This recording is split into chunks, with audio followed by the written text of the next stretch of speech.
más de 400 publicaciones en investigación básica, clínica, translacional, en revistas indexadas, y ya ha sido citada en más de 8.000 ocasiones.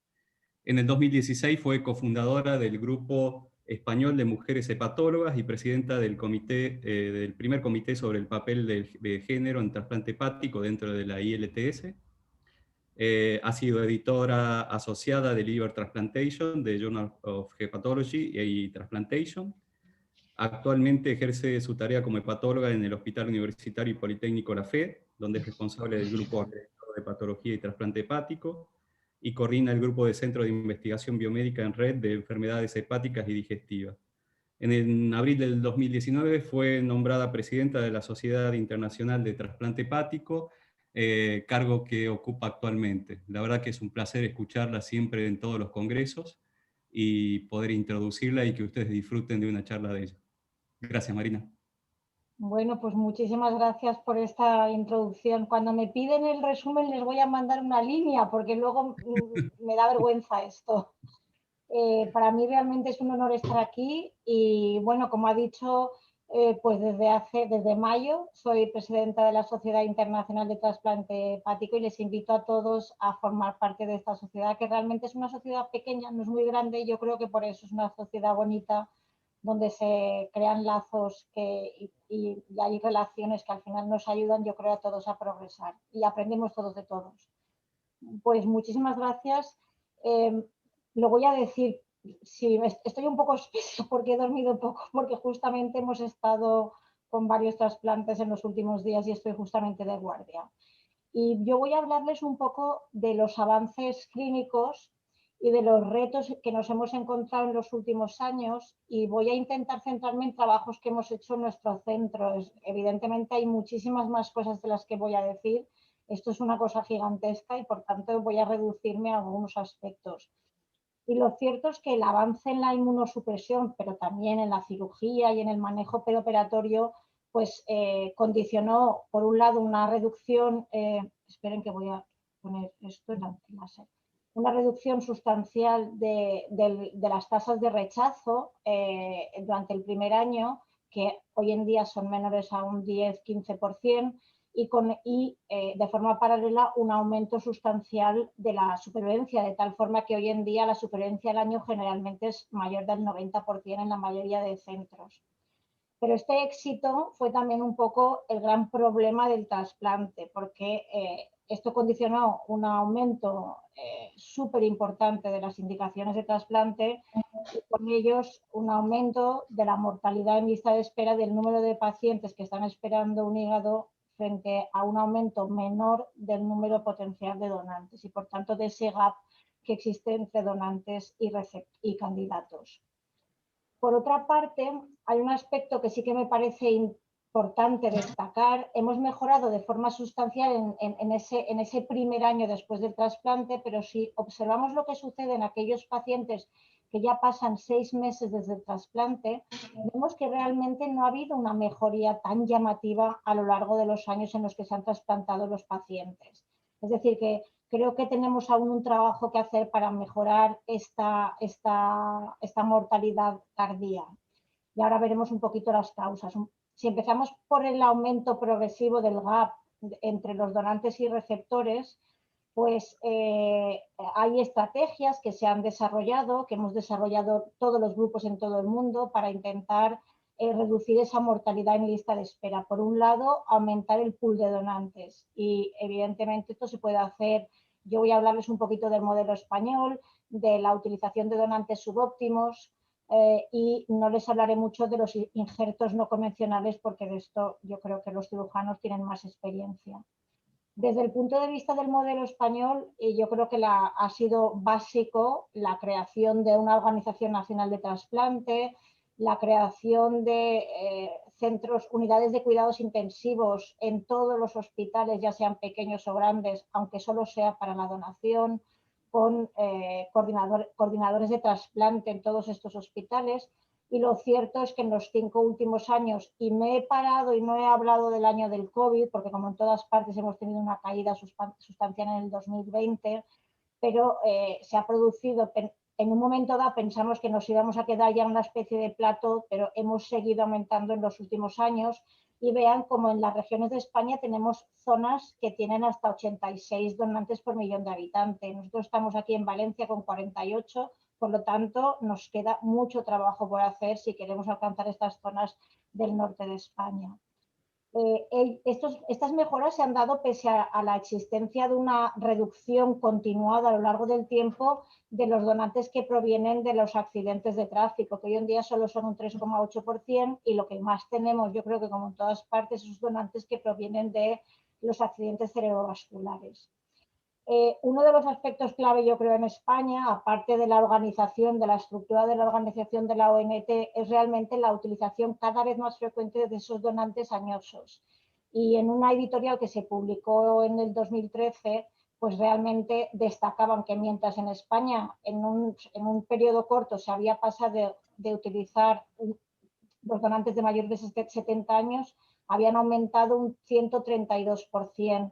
Y ya representaban casi un 25%. Hoy en día es más de un 25%. Y sin embargo, en ese tiempo en Estados Unidos había aumentado de 1 a 1,3 y representaban un 4,4% del total de donantes cadavéricos.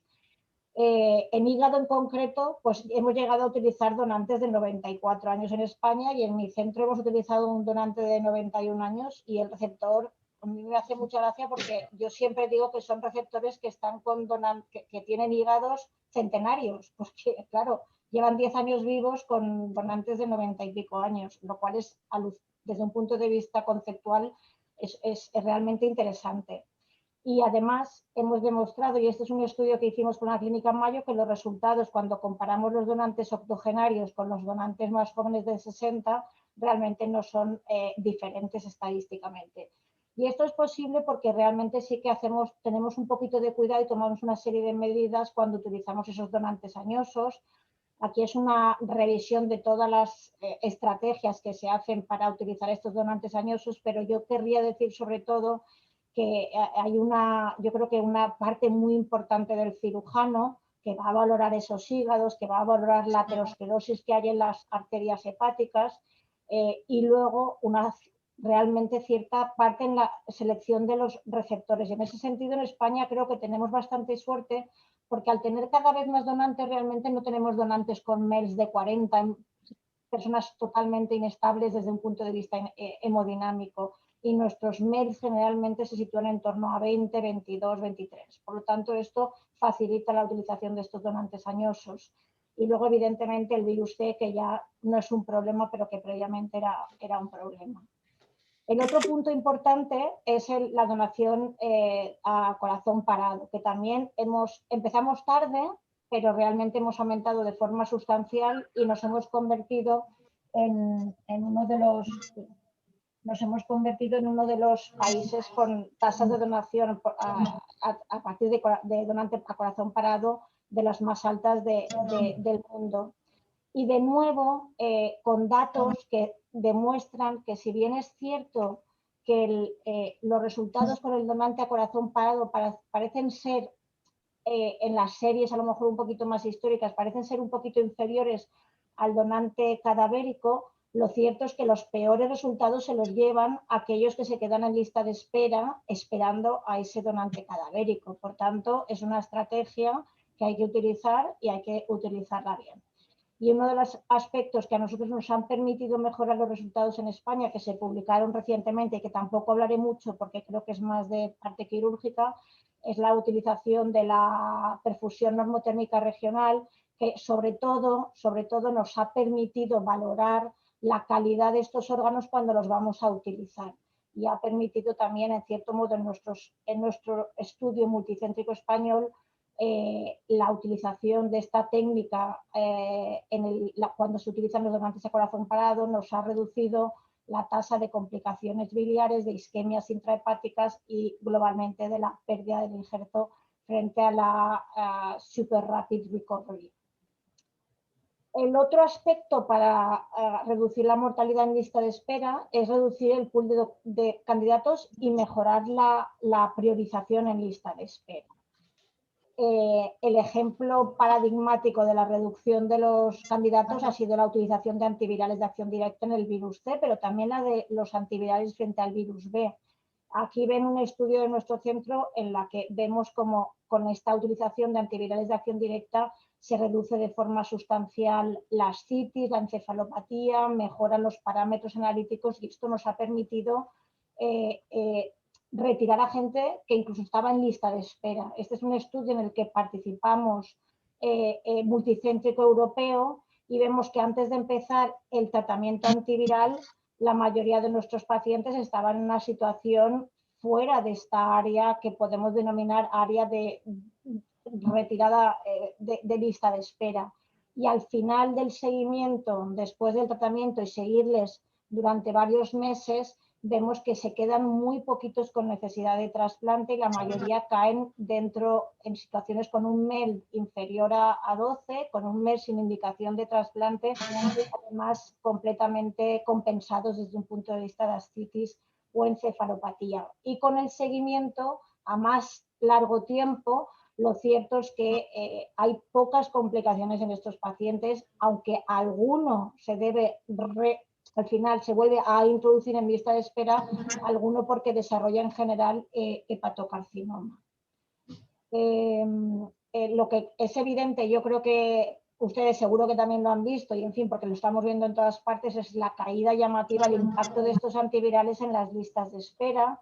Ven aquí solo los datos, ya solo en el 2017, cómo cayó, esto es nuestro centro en la fe, cómo cayó el número de trasplantes por virus C, las muertes en lista de espera y cómo mejoró el delisting debido a la mejoría de estos pacientes.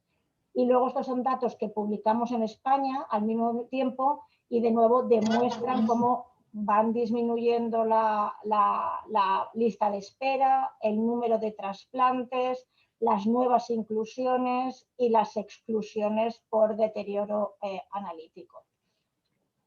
Otro aspecto que se ha introducido, no tengo datos de nuestro centro porque nosotros esto no lo hemos analizado a fondo, es la mejor priorización de los pacientes. Y yo creo que aquí los primeros estudios de la importancia del sodio creo que justamente venían de Argentina y fueron un poco los que pusieron un poquito el dato sobre la importancia del sodio y de unir el sodio al MEL. Y con ello se vio que utilizando este MEL sodio en vez del MEL clásico nos permitía reducir la mortalidad a 90 días en lista de espera, nos permitía mejorar nuestra selección de los pacientes que se trasplantaban y pese a ello la supervivencia post-trasplante se mantenía la misma. Y estos son datos fundamentalmente de Estados Unidos que son los que han hecho la mayoría de los estudios relativos a estos cambios en el sistema MEL. No obstante, el MEL no es perfecto y el MEL tiene, y ahí es donde tenemos nuestros retos para el futuro y tenemos que mejorarlo. Por ejemplo, sabemos que las mujeres, pese a un mismo MEL, van a tener una probabilidad inferior de trasplantarse. Es verdad que ello no es solo debido al MEL y al hecho de que las mujeres, como tienen menor masa muscular, tienen niveles de creatinina en sangre menores y a función renal parecida, sus niveles de creatinina son menores y por tanto generalmente el MEL en ellas es menor pese a tener la misma gravedad desde el punto de vista pronóstico. Es cierto que hay otras circunstancias que favorecen esta disparidad de acceso al trasplante, el hecho de que son más pequeñas y que los donantes muchas veces son hombres y esto hace que haya disparidad en el tamaño y también el hecho de que en los hombres la indicación de hepatocarcinoma es mayor y como ahora veremos después, el hepatocarcinoma, pese a que lo hemos intentado, sigue teniendo una prioridad mayor a las otras indicaciones. Es cierto que ha habido estudios que dicen que aumentando un MEL a las mujeres pues, permitiría mejorar este acceso al trasplante, pero esto no es de forma universal y yo creo que se requieren más estudios para analizar esto un poquito con más detalle. Y luego otro aspecto también que sí que nos parece interesante y que nosotros hemos hecho un par de publicaciones al respecto es la fragilidad que tan de moda está, la sarcopenia, pero básicamente la fragilidad porque es más un un aspecto que engloba generalmente el estado general del paciente, que se ha visto que se asocia de forma independiente con la mortalidad en lista de espera, tanto en pacientes con ascitis como sin ascitis, con encefalopatía, sin encefalopatía o con ambas complicaciones. Y esto pese a ajustarlo por la edad, la albúmina y el sodio, siempre acabamos encontrando la fragilidad como una variable que de forma independiente predice el pronóstico en lista de espera. Por tanto, también algo a valorar cuando están nuestros pacientes en lista de espera e intentar mejorarlos desde un punto de vista de rehabilitación física y nutricional. Y luego el aspecto que les he comentado, los hepatocarcinomas. A los hepatocarcinomas les damos puntos de excepción y desafortunadamente yo creo que no se ha logrado alcanzar ese equilibrio, porque pese a todos los cambios que se hacen en los sistemas, al final el hepatocarcinoma se trasplanta más, y estos son datos de Estados Unidos, acaban trasplantándose más que los pacientes con hepatopatía descompensada. Y esto yo creo que va a ir a más porque durante mucho tiempo solo trasplantábamos a los de Milán. Todos ustedes conocen los criterios de Milán, pero es cierto que esto ha ido expandiéndose. Nosotros tenemos nuestros criterios de Valencia, los criterios de UCSF, los criterios de Hangzhou, los criterios, en fin, hay criterios para dar y vender. Y esto lo que ha sucedido es que ahora mismo pacientes con tumores muy extra de Milán, pero además hasta de cualquier tipo, con todas las terapias que disponemos locorregionales, pero incluso ahora con los nuevos fármacos sistémicos, estamos logrando reducirlos a un tamaño intramilán y acaban manteniéndose estable y acaban trasplantándose. Esto va a dar lugar a dos problemas. Por un lado es que nuestras listas de espera en nuestro centro ya el hepatocarcinoma es responsable del 60% de los trasplantes que realizamos. Esto yo creo que se nos va a comer a los grupos de trasplante. Y por otra parte, evidentemente, tiene también el tema de la mayor recurrencia tumoral después del trasplante que todos conocemos. Y bueno, ¿qué podemos hacer para mejorar esa alocación de órganos? Y yo creo que necesitamos unos modelos mejores, y yo les comento que utilizamos, bueno, no utilizamos porque llega a ser tan complejo, pero se está intentando instalar en la ONT y se basa en la inteligencia artificial, en estudios donde se va mejorando el modelo a medida que se van incluyendo pacientes y se van aparejando donantes y receptores. Y con este modelo, lo que permite el modelo es aceptar a aquel paciente que tiene mayores probabilidades de tener un buen pronóstico y mayores probabilidades de rechazar a aquel donante, aquella pareja que va a tener peores resultados.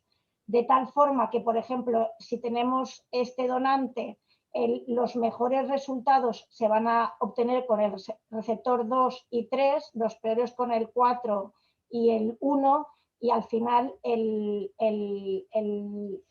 la utilización se va a dar donde el mejor matching haya de probabilidad de mejor resultado, pero también de menor probabilidad de rechazo. Y por tanto, cuando vemos la menor probabilidad de rechazo, es en el de mejor 92 aquí y peor 8 aquí, con lo cual el receptor que seleccionaríamos sería el receptor número 2.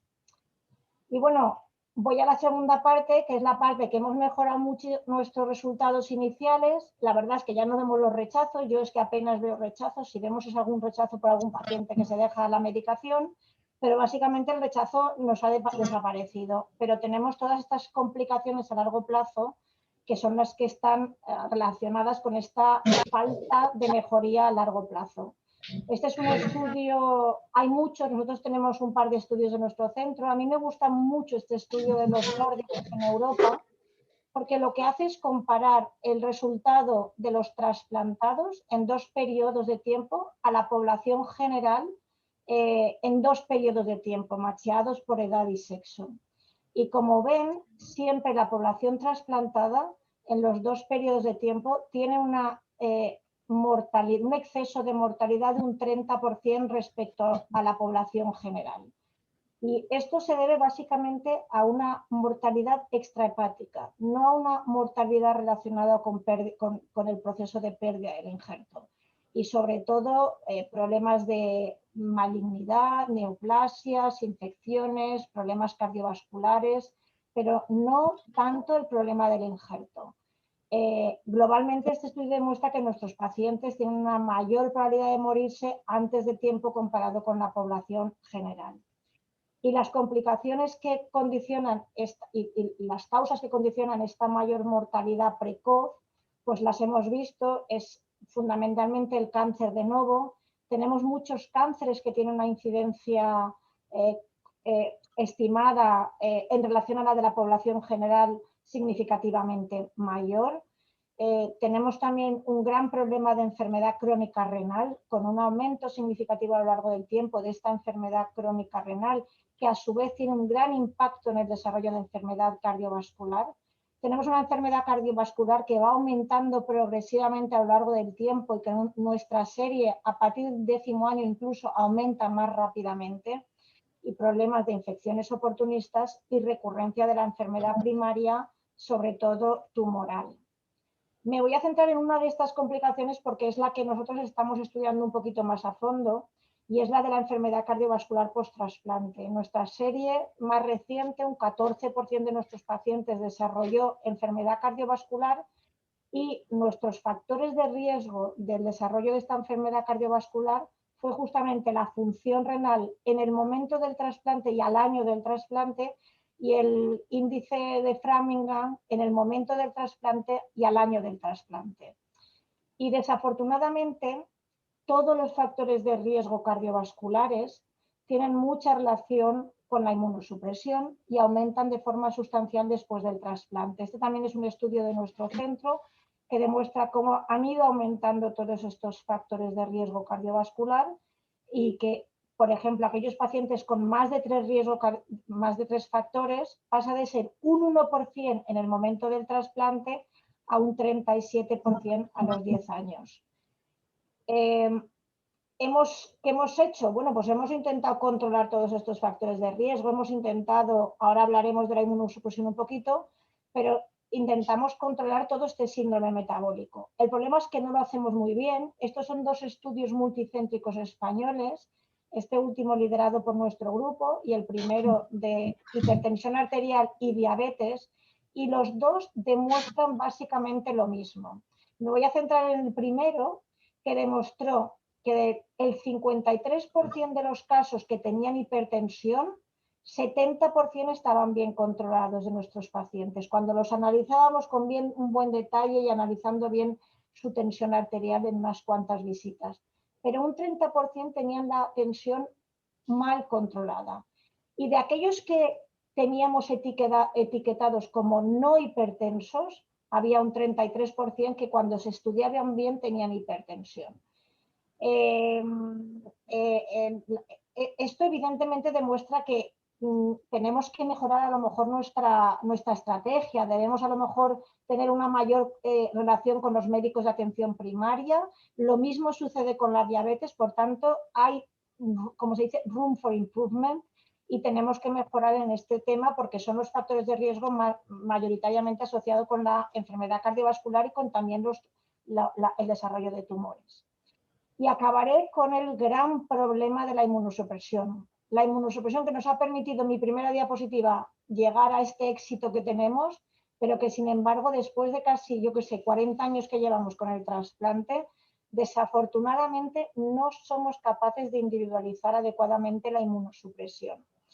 Es el paradigma, si debemos basarnos en la individualización cuantitativa o cualitativa. ¿Cuál es el inmunosupresor óptimo? ¿Cuáles las combinaciones de inmunosupresores óptimos? ¿Los debemos utilizar siempre los mismos?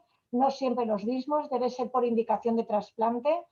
Desafortunadamente, y esto es un estudio de nuestro grupo, pero hay muchos otros estudios que demuestran que los niveles plasmáticos son realmente pobres indicadores del estado inmunosupresor del paciente, y que generalmente modificamos la inmunosupresión en base a estos niveles, que ya vemos que son pobres indicadores, y que hoy por hoy la única forma de hacerlo un poquito mejor es combinarlos con los eventos clínicos. Entonces, un poco en función de los niveles y los eventos clínicos vamos modificando, pero es una cosa muy burda.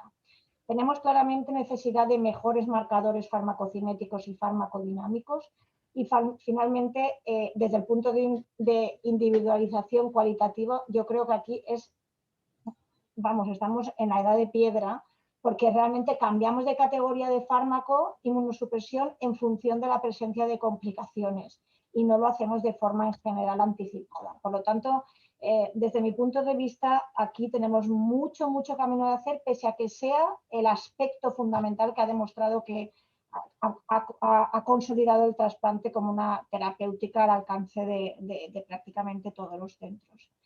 Y acabo con esta diapositiva, que todos estos retos, todos estos avances, pero al mismo tiempo retos clínicos, no van a hacer más que aumentar en el futuro, porque nos encontramos ante lo que ellos han llamado los norteamericanos, the adipose wave effect, y ya en Estados Unidos el NASH es la primera indicación de trasplante en mujeres, no así en hombres, que aún creo que es el alcohol. En España está aumentando, pero realmente no es a estos niveles, pero siempre desde el punto de vista de obesidad y diabetes nos encontramos 10 años respecto a los norteamericanos, pero es evidente que es el camino a donde nos vamos acercando. Y desafortunadamente nuestros pacientes con NASH, ya lo saben todos ustedes, son pacientes que ya per se tienen un aumento de enfermedades cardiovasculares, neoplasias, enfermedad renal crónica, enfermedad vascular, diabetes, en fin, todas estas complicaciones que ya de por sí se ven aumentadas en el contexto del trasplante en relación a la inmunosupresión y otros factores. Por tanto, acabo con esta diapositiva. Les agradezco su atención, estaré encantada de responder a sus preguntas y les invito cuando quieran a Valencia, cuando acabe este COVID, y en enero hacemos una conferencia de consenso sobre ERAs en trasplante de hígado y me imagino que será un formato híbrido, aún no estamos decidiéndolo, pero en cualquier caso, si es híbrido, estaríamos encantados de verlos por Valencia. Muchas gracias.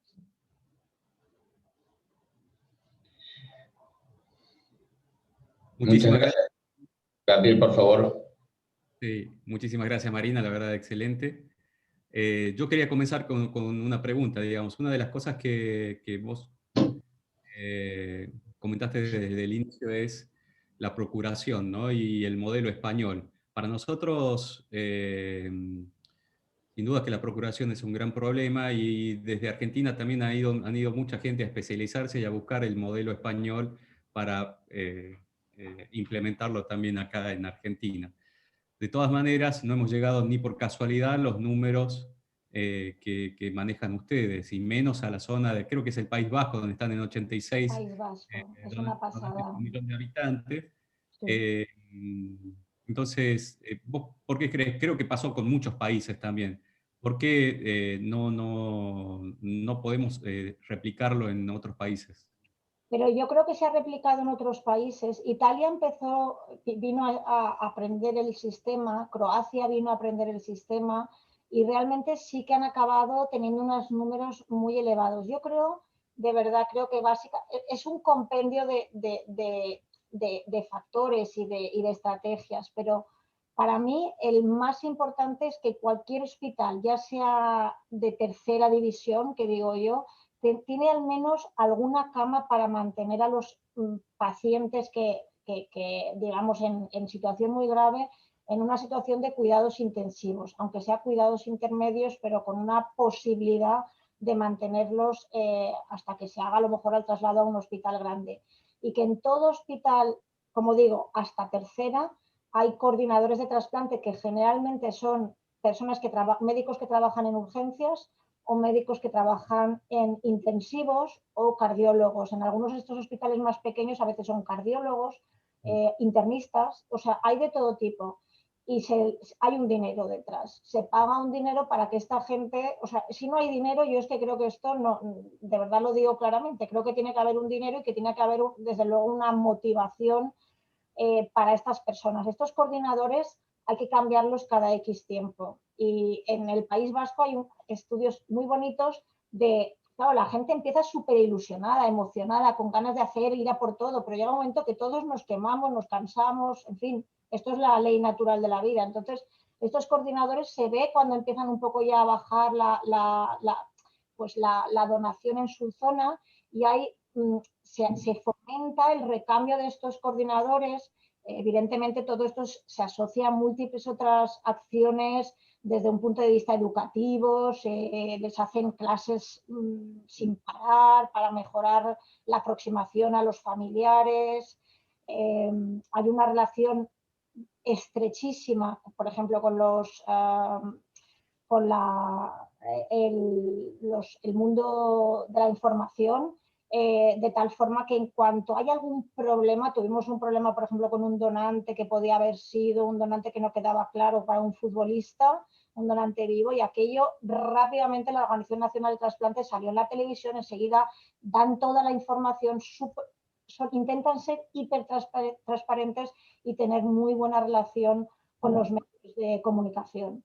En fin, es que hay muchas cosas, pero creo que la base, yo creo que es esa organización con coordinadores en todos los pequeños centros y grandes centros en todas partes, y luego todo esto coordinado por una organización central que toma decisiones y crea planes estratégicos cada 4 o 5 años.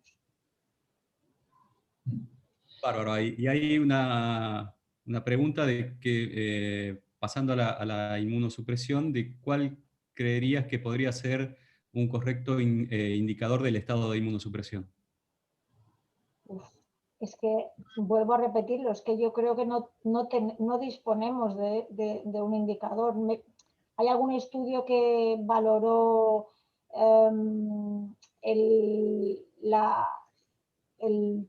con la situación a través del, ¿cómo se llamaba este? No era el cuantiferón, era algunos marcadores inmunológicos del estado, pero realmente nada ha acabado estableciéndose ni ha acabado validándose como un buen marcador, con lo que al final es realmente un balance. Uno tiene en cuenta la situación del tiempo desde el trasplante, uno tiene en cuenta la edad de los pacientes de indicación del trasplante, uno tiene en cuenta las complicaciones que ha tenido este paciente a lo largo del tiempo, y finalmente los niveles en sangre del calcineurínico.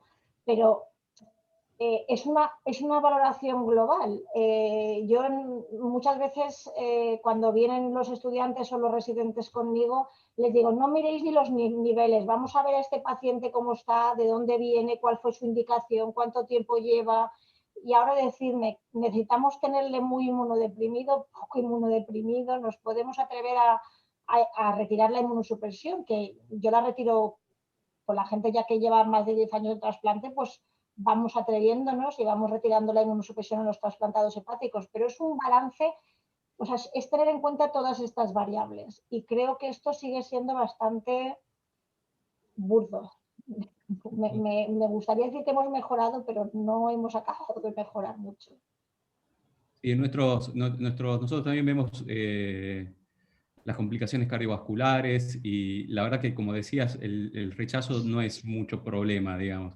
Le hemos perdido hace muchos años el miedo al rechazo, así que, pero sí el deterioro de la función renal, aún en estadios tempranos de post-trasplante.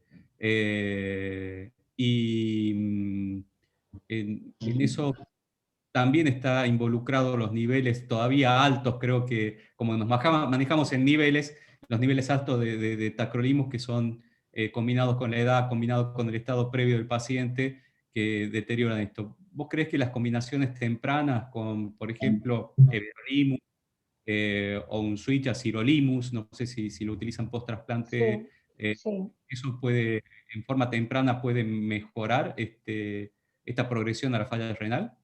Yo creo que sí que puede mejorar. Es verdad que recientemente, en los últimos años, estamos haciendo un intento, y es verdad que de forma preventiva y no ves a la complicación, es decir, cuando los pacientes nos llevan con, por ejemplo, con disfunción renal en nuestro centro, evidentemente nosotros utilizamos unas terapias inmunosupresoras que son distintas, que se basan generalmente en la utilización de basiliximab con introducción tardía de tacrolimus y a dosis reducida junto a micofenolato, y luego a veces mantenemos el micofenolato y a veces cambiamos a everolimus.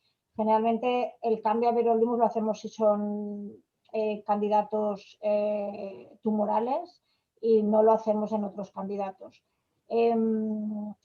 Son dos alternativas que han demostrado en el estudio de Newberger y en el estudio de Simone y de Fauci, han demostrado claramente que son alternativas que se asocian a una mejora de la función renal a largo plazo.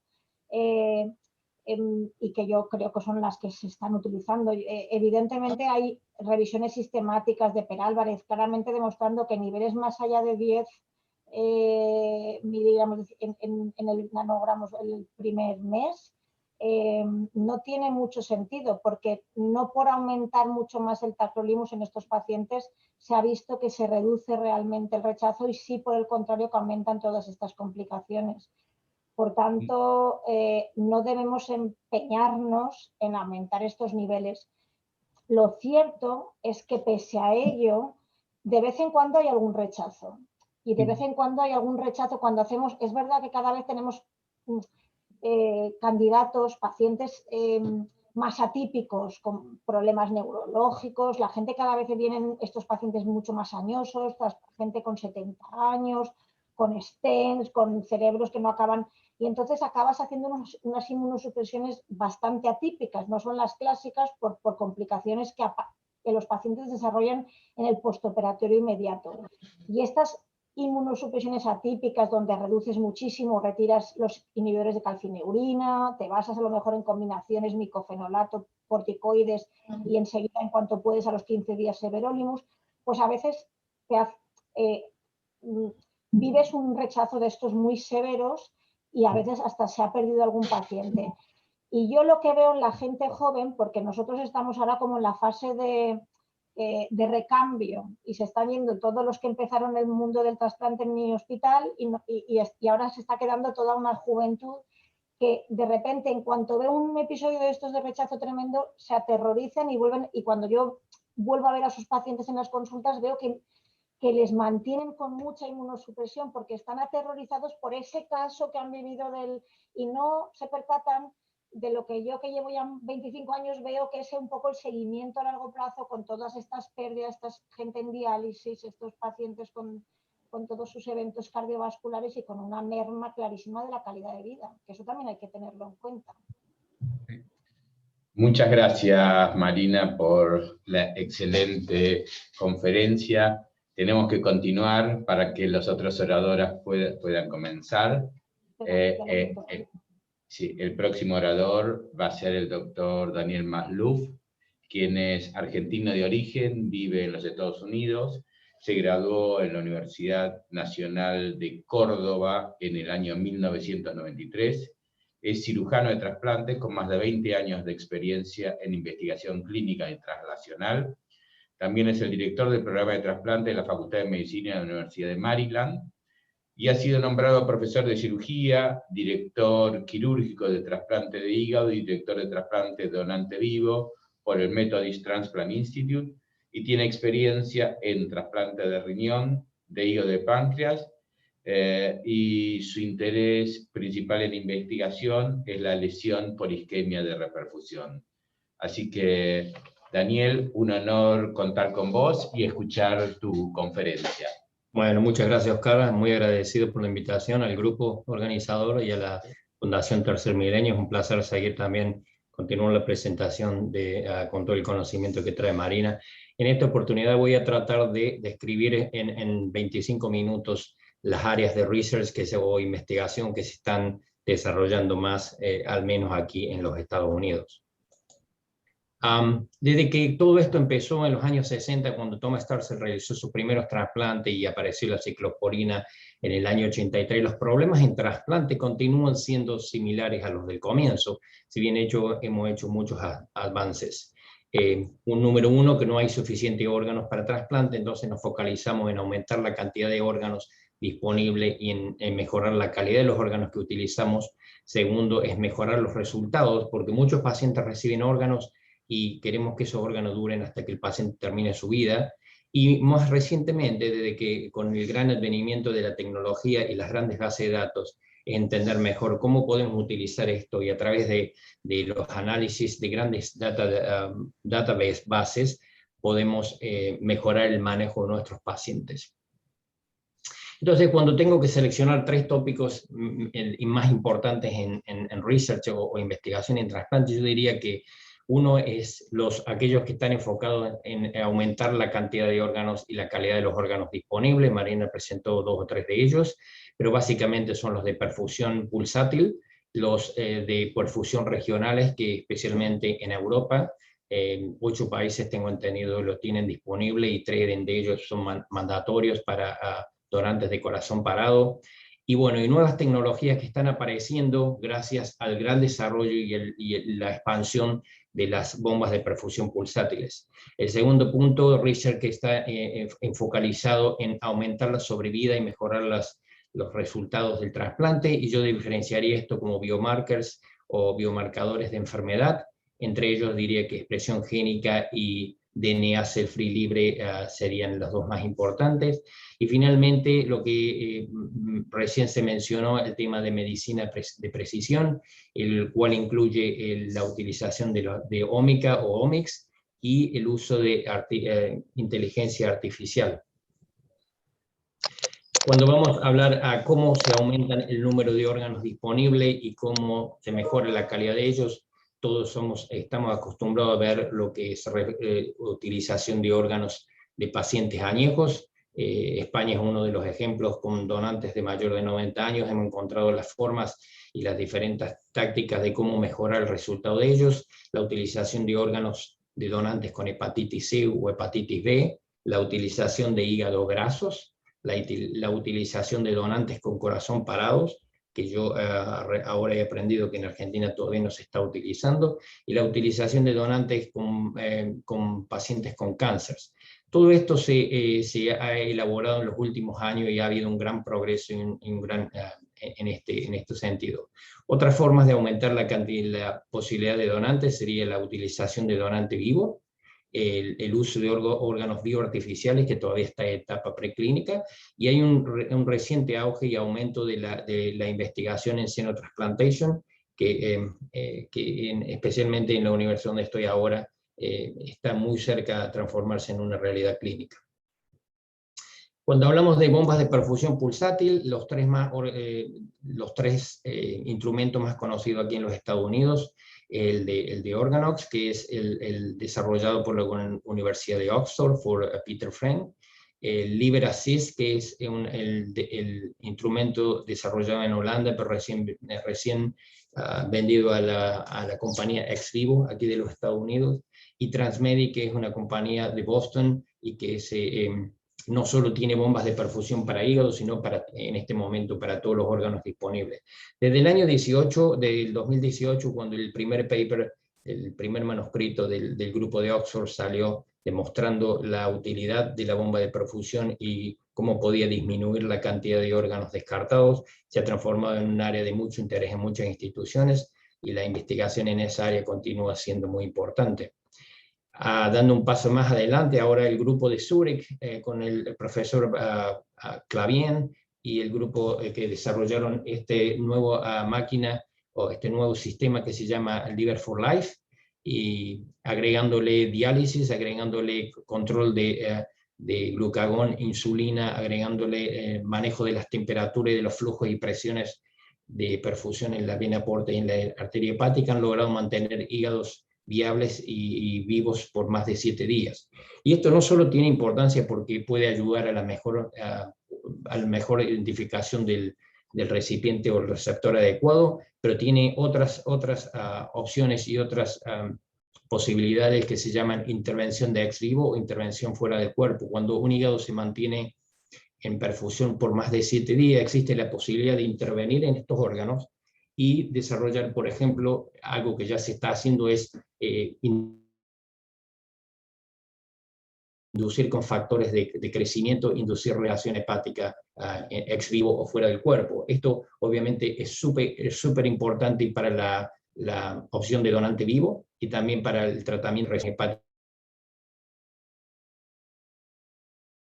mayores debido a cáncer. Publicamos la utilización de edición génica o genética usando la técnica CRISPR, donde se pueden influenciar las células de hígado en ratas o en cerdos extracorpóreos, y se puede hacer que el órgano sea más resistente a la isquemia, o también se puede cambiar ciertos marcadores celulares, lo cual permite el eventual desarrollo de tolerancia sin necesidad de utilización después del trasplante. Y el grupo de Toronto, el grupo de Nicolás, ha desarrollado ciertos cócteles que utilizan a través de perfusión en el hígado, donde ellos han utilizado hígados grasos que no han sido utilizados para trasplante, pero han logrado en 24 horas o menos tiempos desengrasar el órgano, lo cual abre la oportunidad en un futuro de utilizarlo para la mayor utilización de hígados grasos. Como recién se refería, uno de los problemas más grandes aquí en los Estados Unidos es que el 30% de los donantes que se consienten para donación tienen hígados grasos o no obesos. Entonces, esto es algo muy importante porque se estaría hablando de unos 2 o 3 mil donantes agregados al sistema de donación por año. El otro tema muy interesante de desarrollo son el uso de biomarcadores en trasplante. Y habitualmente y en medicina por muchos años hemos usado lo que se llama la medicina tradicional, lo cual depende de un médico clínico, que puede ser un nefrólogo o un hepatólogo, las biopsias, que son los métodos que son el gold standard, pero que dependen de un patólogo que lee la biopsia. Todos hemos experimentado la falta de correlación entre patólogos cuando leen la misma muestra, y el diagnóstico frecuentemente se hace y el tratamiento se planea basado en estos factores, los cuales no tienen mucha seguridad en lo que se está haciendo. Entonces, la posibilidad de desarrollar biomarkers o biomarcadores de enfermedades abre un campo muy importante en el futuro de medicina en el trasplante.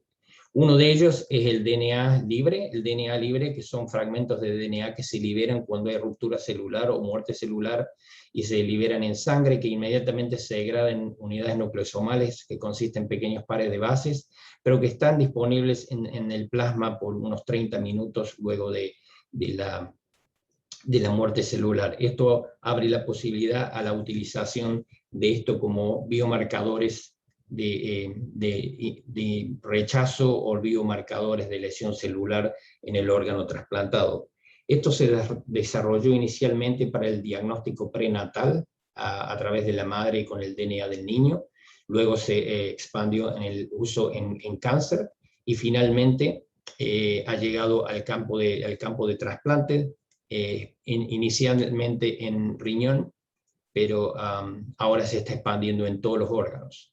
Como podemos ver en publicaciones, el uso de DNA libre se ha utilizado prácticamente y ha sido publicado en todos los órganos. Muchos de estos estudios se han hecho aquí en la Universidad de Maryland, pero cuando nos focalizamos especialmente en hígado, hay aproximadamente 12 a 15 publicaciones disponibles, donde se ha observado que DNA libre puede ser utilizado como marcador de rechazo agudo. La mayoría de estos estudios están hechos con pequeñas cantidades de pacientes con un seguimiento muy cortos. Entonces hay mucho interés de compañías farmacéuticas y muchos trials de desarrollar esto a una mayor escala. Como nos referimos recién, rechazo sigue siendo un problema, si uno podría llamar menor, en trasplante hepático. Nosotros tenemos una incidencia de rechazo de un 13 al 18%, en general es cerca entre el 20 y el 30%. El problema más serio es simplemente, y muchas veces, infección, y la gran mortalidad de los pacientes post-trasplante se relaciona más con infección más que con rechazo. Entonces, cuando hablamos de infección, la minimización de la inmunosupresión, como hablamos recién, ¿cuánto es la cantidad adecuada de inmunosupresión? Nosotros siempre decimos que la cantidad adecuada de inmunosupresión es la mínima cantidad posible. Pero cómo uno se puede guiar con niveles de inmunosupresión o basado en el paciente, es importante de contar con ciertos biomarcadores que puedan ayudarnos a minimizar esta inmunosupresión y prevenir infecciones. Aquí es donde se ve una posible utilidad del DNA libre en trasplante hepático. Sobre todo estos estudios muestran data interesante, todavía no es definitiva. Se sabe que el DNA free, el DNA libre, se libera mucho antes de que vemos un aumento en las enzimas hepáticas, por lo cual puede detectar esto a un nivel preclínico y prevenir ciertas complicaciones relacionadas al rechazo.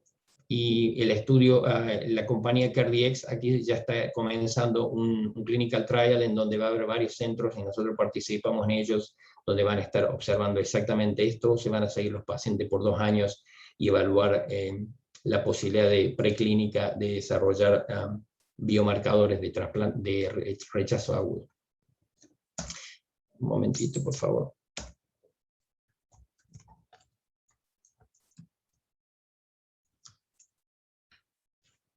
Ahora vamos a hablar un poquito, me voy a tratar de expandir un poquito en el campo de medicina de precisión.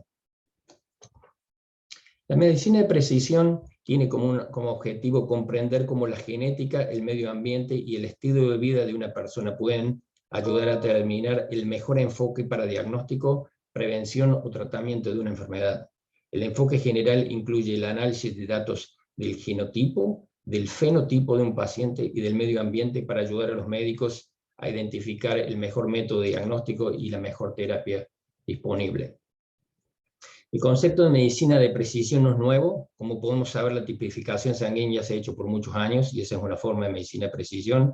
En trasplante tenemos un ejemplo muy claro cuando los análisis del HLA se realizan en trasplante renal. Pero la idea de implementar esto a grande escala y usar datos que pueden incluir datos en genética, epigenética, metabolómica y ensayos celulares y moleculares, traen un concepto mucho más elevado de lo que hemos conocido hasta ahora como medicina de precisión. Los dos componentes principales de la medicina personalizada son los macrodatos, o sea, los datos a grande escala, y los biomarcadores. La medicina tradicional considera que todos los pacientes bajo una estratificación son iguales. Por ejemplo, cirrosis, donde todos los pacientes tienen fibrosis del hígado y por lo tanto todos deben ser tratados de la misma forma, por ejemplo con trasplante hepático o con una terapia específica. Pero la medicina personalizada ve a cada paciente como único, entonces el diagnóstico sería único y el tratamiento sería identificado para cada uno de ellos. Esto disminuiría el riesgo de complicaciones que habitualmente vemos en trasplante. Uno de los problemas es que es poco probable que los enfoques reduccionistas que estamos usando en este momento puedan detectar la complejidad asociada con enfermedades como relacionadas al trasplante. En cambio, la evaluación de diferentes tipos de información biológica, como se puede aquí ver con el genoma, el epigenoma, los transcriptomas, los proteomas y el metaboloma, pueden ayudarnos a descifrar enfermedades complejas, porque donde hay muchas vías e interacciones celulares, entonces se necesita una visión más compleja o más agrandada de lo que es el problema. El trasplante de hígado humano es un modelo complejo, como la mayoría de los modelos complejos cambian con el tiempo. Por ejemplo, un paciente que tiene enfermedad hepática con el tiempo, no solo que envejece, sino que envejece a un nivel más rápido, y el hígado se degenera en una forma más severa, de acuerdo a la edad y de acuerdo al fenotipo del paciente. Y también hay factores ambientales y genéticos que tienen un impacto muy importante. Es importante entender que cuando ocurre un trasplante, uno está combinando dos genotipos, el genotipo del donante y el genotipo del receptor, y esto hace que es uno de los únicos modelos en medicina de hoy donde dos genotipos tienen influencia sobre los resultados a nivel post-trasplante. Como mencionamos anteriormente, los biomarcadores son componentes críticos de la medicina de precisión. Existen diferentes tipos de biomarkers o biomarcadores incluidos en la evaluación de riesgo o susceptibilidad a una afección. Por ejemplo, los marcadores que se evalúan en el hígado del donante pueden indicar riesgo de ese hígado, mayor o menor riesgo a mecanismos de isquemia y reperfusión, y con eso asociado a los resultados a corto y largo plazo. Por eso es que son tan importantes de considerar desde los dos puntos de vista.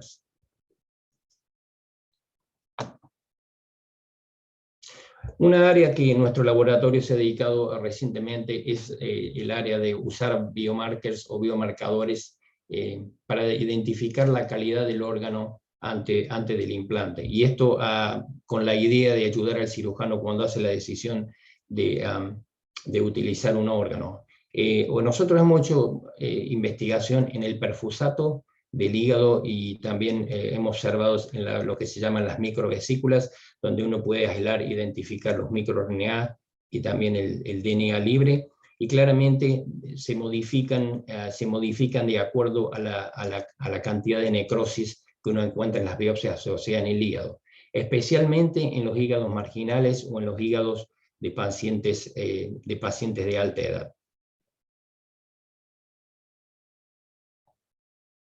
Otra área de investigación para el diagnóstico de biomarkers es el diagnóstico de inducción de inmunotolerancia o de tolerancia y el diagnóstico, digamos, de prevenir rechazo agudo. Entonces, esta es un área donde el red paper, manuscritos muy recientes, han identificado marcadores asociados a factores inmunológicos que pueden predecir si el paciente va a rechazar o uno puede disminuir la inmunosupresión tratando de lograr tolerancia. Este es un campo de investigación muy importante en este momento. También lo que se llama proteomics o los proteomas han sido utilizados como no diagnósticos, biomarcadores no invasivos de diagnóstico de rechazo agudo.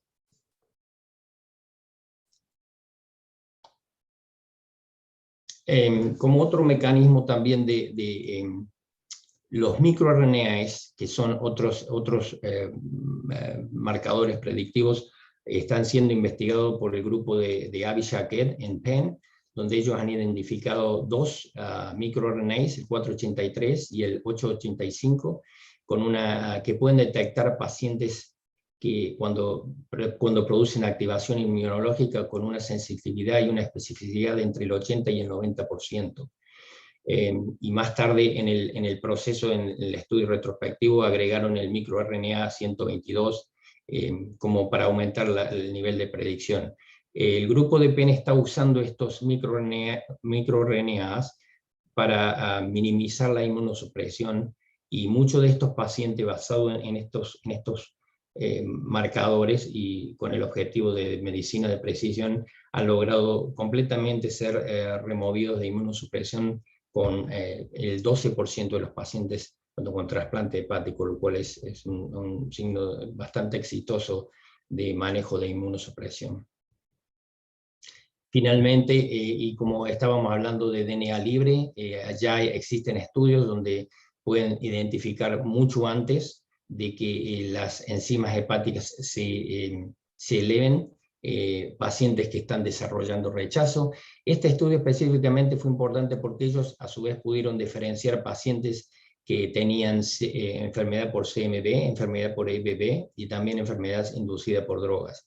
Entonces, hay cierta percepción de que algunos de estos marcadores van a ser lo suficientemente específicos para no solamente diferenciar cuando el DNA libre proviene de pacientes que tienen rechazo, sino que otras afecciones que producen muerte celular o lisis celular.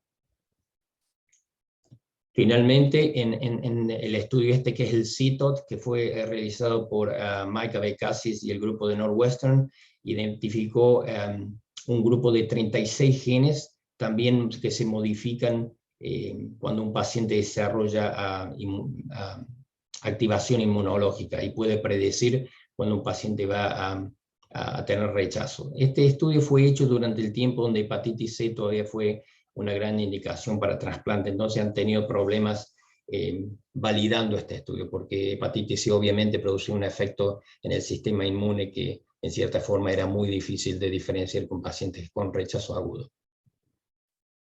Y finalmente, áreas como microbiota, como se han tratado de identificar como biomarcadores, también lo que se llama small non-coding RNA, que son pequeños marcadores de microRNAs, que también están siendo investigados para como biomarcadores de predicción y también de monitoreo, especialmente monitoreo post-trasplante en pacientes con trasplante hepático.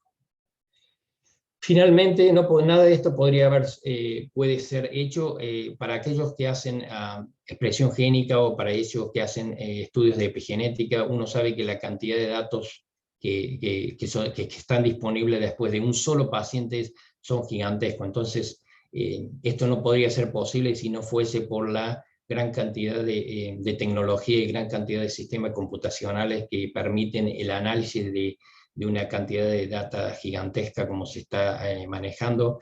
El nuevo uso de inteligencia artificial obviamente está ayudando no solo en la histología o en lo que se llama el microscopio molecular, sino también en el desarrollo de biomarcadores relacionados con la expresión génica, por la gran cantidad de data que se utiliza.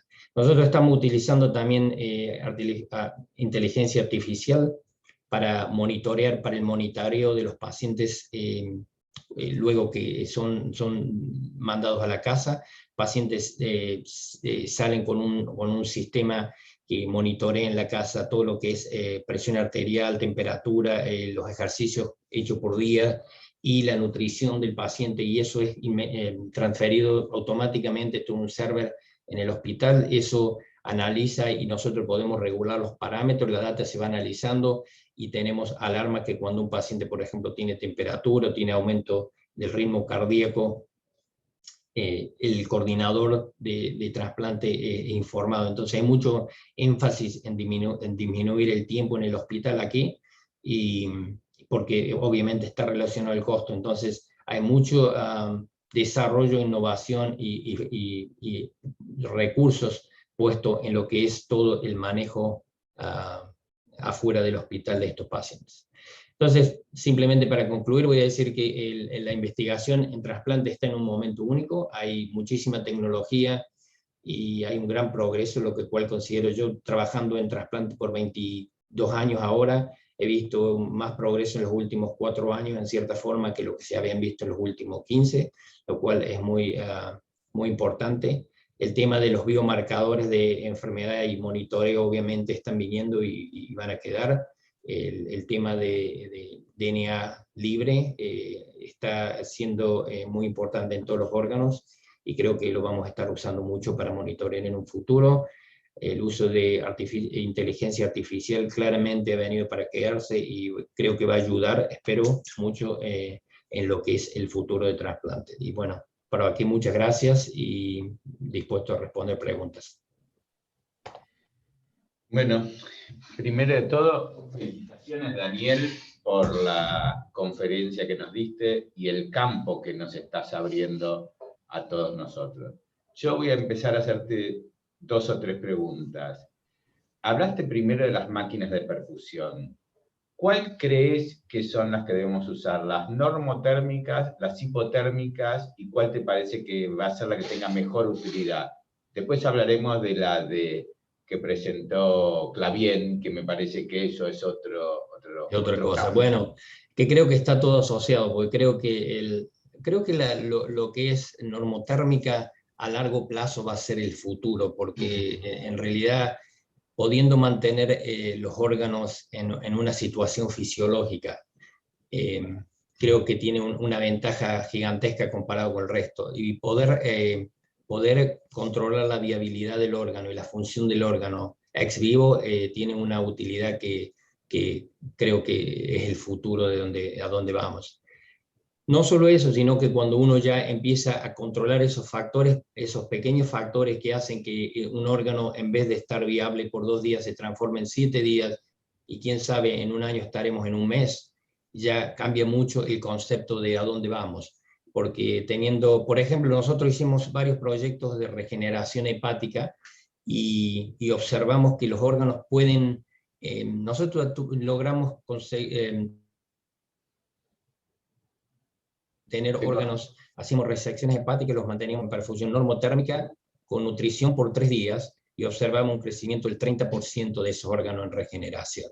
Entonces, yo personalmente creo que normotérmica es el futuro, o subnormotérmica, como le llamas, o puede ser de utilización para el trasplante, digamos, en 24 horas. Pero creo que a largo plazo, normotérmica me parece a mí que es la forma donde vamos. Perfecto. También nombraste la que Pierre Clavien está haciendo. Creo que por ahora nadie pudo reproducir el trabajo de él. ¿Vos tenés alguna experiencia con eso y qué pensás? Porque el principio es parecido, pero no es el mismo. Creo que uno de los puntos que yo he observado en nuestro grupo de investigación, cuando manteníamos estos órganos por muchas horas, el tema de los detalles hacen una gran diferencia. Por ejemplo, el uso de diálisis asociado a la bomba de perfusión es fundamental, y especialmente tiene que ser desde el principio. También los cambios de presiones y de flujos son muy importantes a cómo va pasando el tiempo, cómo uno necesita modificar eso para mantener la viabilidad del órgano. Entonces, yo personalmente no he tenido experiencia con máquinas como la que está usando el grupo de Clavien, pero sí hemos usado aquí, nosotros usamos la de Transmedic, y la de Transmedic en realidad ha sido desarrollada para mantener órganos no más de 12 horas, pero ellos mismos en la compañía yo creo que ya tienen experiencia de varios días, incluso de semanas, creo. Entonces, creo que se está viendo la punta del iceberg. Creo que en 1 año, 2 años de ahora vamos a tener un concepto completamente distinto de lo que son bombas de perfusión. El costo es algo que es otra cosa que sí, que aquí incluso para nosotros aquí es casi punitivo, como le dicen, ¿no? Porque los costos que nosotros que tenemos aquí, lo que se llama los órganos, el costo de los órganos se ha ido a niveles muy altos, y obviamente hay mucha resistencia de los hospitales y los centros de salud de pagar por todo eso. Sí, sí. Para nosotros en Latinoamérica el uso de la Transmedic, si no me equivoco, estaba entre 50 y 70 mil dólares los descartables. Es totalmente prohibitivo para nosotros. Pero bueno, veremos cómo haremos en Latinoamérica para inventar una máquina más barata. Pero no, una pregunta más. Sí, el otro tema que hay algo de investigación, lo que se llama... disculpa. No, por favor, te escucho. No, que digo que está el otro tema que se llama Ischemia Free Transplantation, que Marina, me imagino que es en España con todos los Regional Perfusion deben estar haciendo, porque claro, uno ya comienza la perfusión desde el momento que el corazón se detiene, y en realidad uno no necesita terminarla hasta que el órgano va al paciente, ¿no? Y eso ya ha sido publicado. Eventualmente es algo también que posiblemente estemos viendo en un futuro cercano. Totalmente de acuerdo con vos. Lo que pasa nosotros acá en Argentina todavía no tenemos los donantes a corazón parado, porque si llegan a la terapia o llegan a la emergencia, no tenemos manera de canularlos o poner la solución de preservación. Es algo que estamos discutiendo acá en Argentina para ver si se puede hacer en el corto plazo. Una pregunta más y después le dejo a Gabriel si quiere. ¿Cuándo crees que los marcadores no invasivos van a estar disponibles para trasplante hepático en forma habitual, y cuál va a ser el costo de los mismos? Bueno, esa es una buena pregunta. Yo me imagino que pronto. Ahora, ¿quién va a tener acceso a ellos es otra cosa? Porque las compañías están poniendo muchos fondos y mucho interés en lo que es el monitoreo. Digamos, son pacientes que mensualmente van a requerir ser monitoreados con estos biomarcadores. Creo que por cantidad de inversión, quizás que el DNA libre sea uno de los que primero vaya a salir. Hay muchísima inversión y muchísimos fondos puestos en el tema, mucho más que lo que es epigenético y otros factores. Marina, ¿tú quieres? Sí. Una preguntita.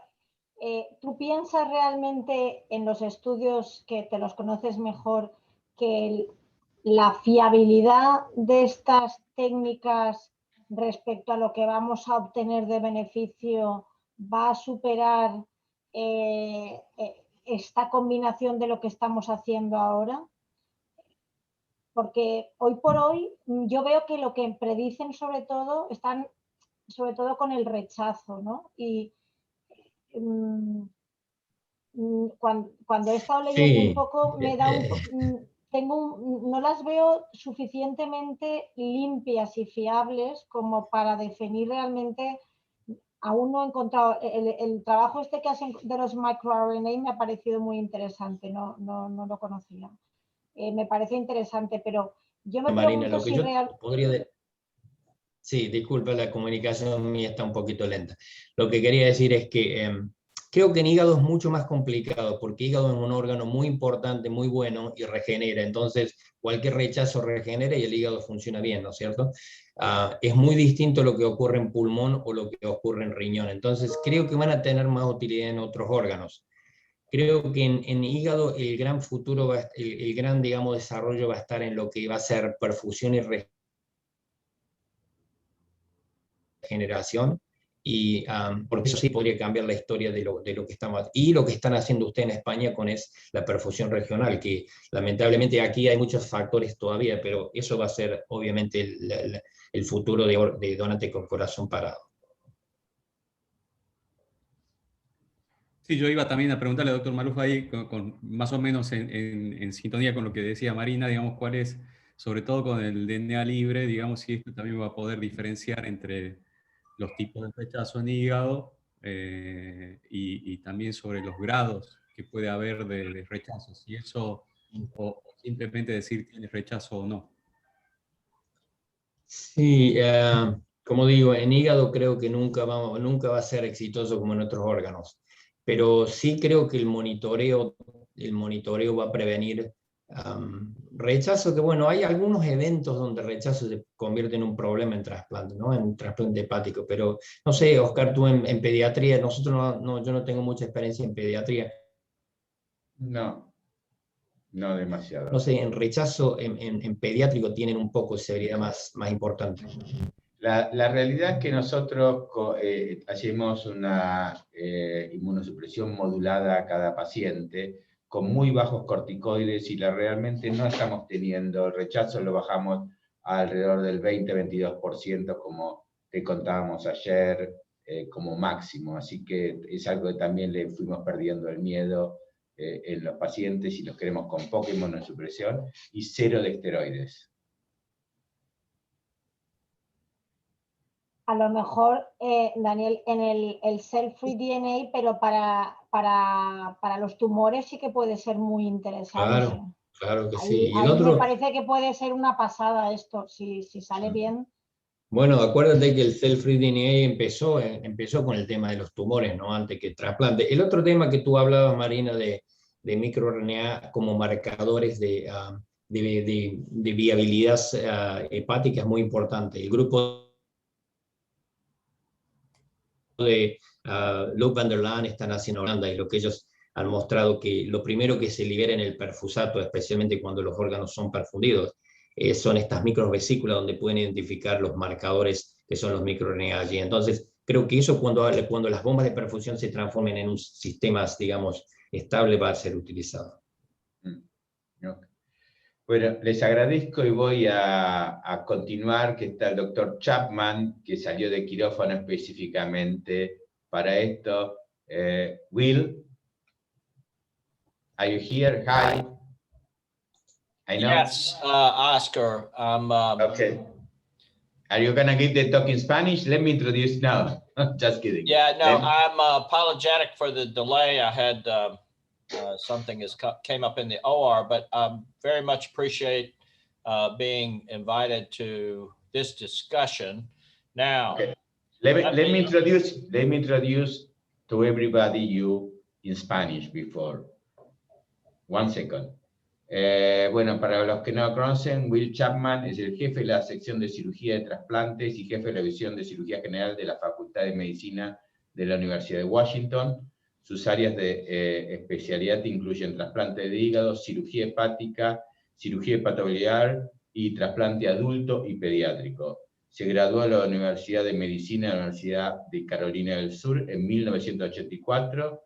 En 1989 hizo una beca de investigación sobre las patologías de enfermedades hepáticas en la Universidad de Vanderbilt y después hizo su residencia de cirugía y en el 92 estuvo trabajando en el King's College en Inglaterra durante unos años y después de ahí en donde él ahora es el jefe. Okay, let's go ahead, Will. I'm sorry.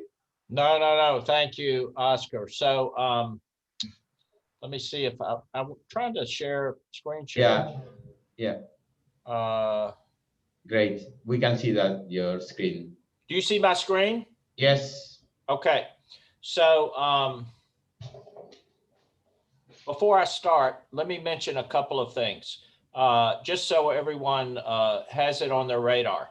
In the beginning of August, like the 1st through the 5th, the AHPBA is meeting, one of the first in-person meetings in North America. This will be in Miami Beach. I know you all may not be able to travel there, but if you are able to, please keep it on your radar. In March of 2022, at the end of March to the 1st of April, the IHPBA will be meeting in New York City. And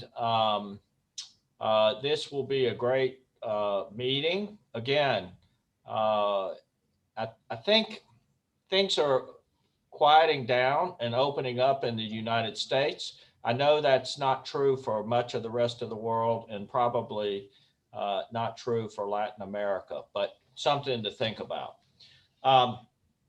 Okay, today what I thought I would do in the next few minutes is talk about some areas of new development. Some of this won't be new developments to you, but some of it may. And I want to talk a little bit about project we're working on with machine perfusion. I know Professor Maloof mentioned that a bit in his discussion. But anyway, before we get there, let's talk about transplantation for hepatic malignancy. You know, the big area for us and probably for you is HCC. This is a big problem. It continues to rise. About 20,000 deaths a year in the United States, 30,000 new cases, complicated because of the underlying background liver disease that so frequently is present. We use standard resection like you for patients without background liver disease, but that's a small percentage. In the United States, maybe in Latin America, I hope, transplantation is considered the optimal treatment for early stage disease, although options for or use of transplantation for later stage disease is still a little bit controversial, and we'll talk about that. So I'm not going to talk much about resection or ablative therapy. I want to focus on transplantation. We do use ablative therapy, both chemoembolization, I would say primarily here chemoembolization. We use radioembolization selectively. I would tell you our take is it's pretty hard to tell the advantage of one over the other. There's some subtle differences, but based on cost and based on ability to get the patients treated quickly, the majority of our patients get treated with chemoembolization over radioembolization. We do this repeatedly if needed using gel foam and a selective approach.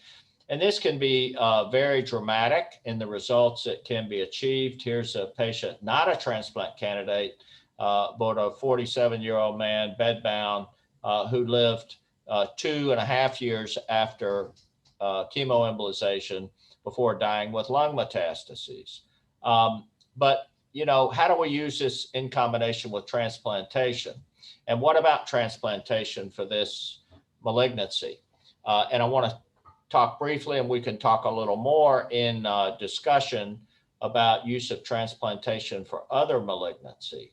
So liver transplantation was originally conceived as ideal therapy for hepatic malignancy because it allowed for removal of the disease background liver and tumor sites.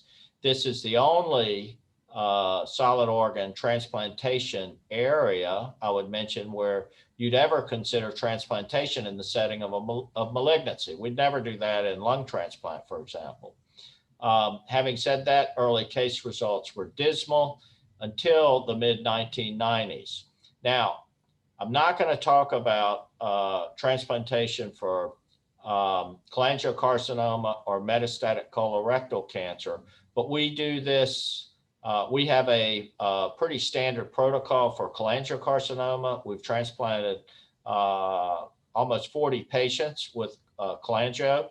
We are starting to consider patients with intrahepatic cholangio, and we can talk about selection of those patients. And we've now transplanted 4 patients with metastatic colorectal cancer, and we are considering that following the initial protocol developed in Norway. We do rarely consider transplantation for metastatic neuroendocrine, although that's a pretty uncommon indication. I think everyone is familiar with the original Mazzaferra results. Relatively small number of cases, 48 patients, that really changed the pathway for transplantation for HCC, published in 1996. This led to the staging system that they proposed we use in the US. My understanding is this is still used in Latin America pretty broadly, where patients with T2 disease, a single nodule up to 5 centimeters or 2 to 3 up to 3 centimeters receive automatic exception points, but not those patients with more advanced stage disease. This is pretty strictly followed by the National Liver Review Board, the NLRB in North America. And that presents some challenges for figuring out how to get patients transplanted. So what about combining local regional therapy with downstaging to achieve transplantation? I'd point out there are no studies that have ever looked at this combination, but this is certainly what we follow, and I would say most centers in the world follow for those patients. So what we do is evaluate patients. Stage 2 patients get listed and treated. We think every patient should be treated and then transplanted. Those with more advanced stage tumors have repeated either TACE or radioembolization until they either downstage to within Milan or develop metastatic disease, or for some reason are not technically feasible for transplant. Here's a typical example. This patient with a past history of Hep C had an 8 centimeter tumor and a 6 centimeter tumor. He was treated with chemoembolization and basically ended up with 2 black holes in the liver. That was 6 months after treatment. 6 months after that, he was transplanted, and that patient was alive without disease 8 years later. This is our overall series since 2000. Total transplants, almost 1,400. About a third of our transplants are done for patients with HCC. Diagnosed before transplant, 341. Of these, 300 treated up front. We think every patient, unless they are too borderline from a MELD score standpoint or hyperbilirubinemia, that they ought to be pre-treated. Now, what I'd focus on, 63 patients outside Milan and downstaged. And these started off as 42 stage 3, 18 stage 4A1, that those had more than 3 tumors, and even a very small number, 8 patients with tumor thrombus, portal vein tumor thrombus. Most in North America would say if you had tumor thrombus, you can never be a transplant candidate. We don't agree with that plan. We think these patients are definitely higher risk and require careful watching, but they can be transplanted. Now, what about the recurrences? So amongst the patients who we transplanted, within Milan, recurrence 8.9% at 5 years. Beyond Milan and downstaged, overall in a similar range, although the 4A2, those with tumor thrombus, did have a slightly higher recurrence rate, 25%, but this is a small series. Here's an example I'll show you. This is one of our more extreme examples, but this is just to show you what can be done. This patient had a history of Hep C, cleared and not followed. This happens all the time. I would say even at our own center, those patients still need close follow-up. Infiltrative HCC, very impressive in a negative way, with tumor thrombus. This patient underwent, and this patient had portal hypertension, splenomegaly, thrombocytopenia, was not a resection candidate. The patient underwent radioembolization and to treat this area of the tumor, and had, here's a follow-up study, complete involution and normalization of AFP from 1200 to normal. We followed that patient for almost a year and had no evidence of recurrence or progression. We transplanted the patient. There was a single small 1.5 centimeter focus of viable tumor in that left remnant liver. He's now 7 years out, no evidence of recurrence. So it can be done on a very careful, highly selective basis. This shows the recurrences using the approach we've used, and shows you that our within Milan and our beyond Milan downstage patients have very low recurrence rates out past 10 years. This therapy works. And this is my reason to say, this is the gold standard. This should be the gold standard. It can be done, even in those with more advanced stage tumors. So I'm going to continue on, but in summary of this part, liver transplantation, we believe preferred treatment for HCC in any patient with background liver disease. That's what we would say. Patients ought to be treated up front with TACE or radioembolization. UCSF criteria, which I didn't really talk too much about, but they provide a reasonable guide for an expanded patients who may not be able to undergo pre-transplant therapy.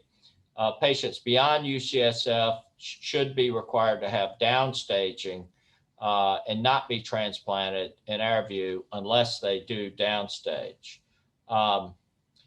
Okay, let me just mention, I want to talk about a couple of new areas, novel areas. Some of you are familiar with this, some of you may not be.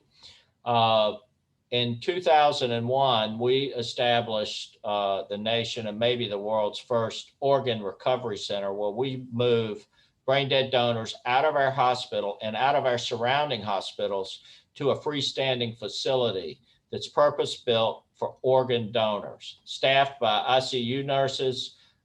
We have a plane that can fly donors in. And when I first heard about this, I was moving to St. Louis right around that time. And I thought this was the craziest idea I had ever heard of. But basically, this is what's done. So before that time, this heat map shows donors over a 3-year period around St. Louis. And what we would do is any donor more than 75 miles away from St. Louis, we would fly to the donor.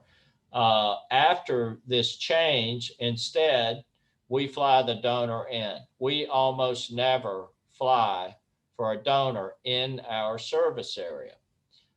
This is the facility that we use. The top 2 floors are regular medical office buildings. The ground floor is for personnel. The basement is for organ recovery, patient management. And what this facility is becoming is beyond just a donor management. It is becoming an organ management and organ treatment center.